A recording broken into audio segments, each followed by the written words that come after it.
என் அப்பா பெயர் ஜோதிவேல், என் அம்மா பெயர் சரிதா. நான் எடுத்துக்கொண்ட தலைப்பு நம்மிடமிருந்தே மாற்றத்தை ஆரம்பிக்க வேண்டும். உலகம் மாற வேண்டும் என்று நாம் எல்லோரும் நினைக்கிறோம். ஆனால் ஒரு கேள்வி, இந்த மாற்றத்தை ஆரம்பிக்க யார் தயாராக இருக்கிறீர்கள்? நம்ம தான். இது ஒரு கருத்து மட்டும் இல்லை, இது ஒரு பொறுப்பு. நண்பர்களே, சமுதாயத்தை குறை கூறுவது எளிது. ஆனால் சுத்தம் இல்லை, ஒழுக்கம் இல்லை, மாற்றம் இல்லை. ஆனால் நாம் என்ன செய்கிறோம் என்பதே முக்கியம். மாற்றம் பெரிதாக இருக்க வேண்டிய அவசியம் இல்லை, சிறிய விஷயங்களால் தொடங்கலாம்.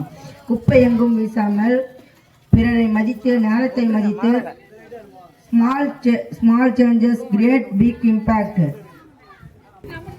உலகம் மாற வேண்டும் என்றால் நாம் எல்லோரும் மாற வேண்டும்.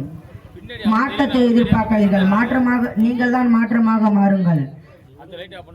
இன்று நல்ல மாற்றம் செய்தால் நாளை உலகம் மாற்றப்படும். காத்திருக்காதீர்கள், ஆரம்பியுங்கள். நம்மிடமிருந்தே மாற்றத்தை ஆரம்பிக்க வேண்டும். நன்றி. சூப்பர் தம்பி.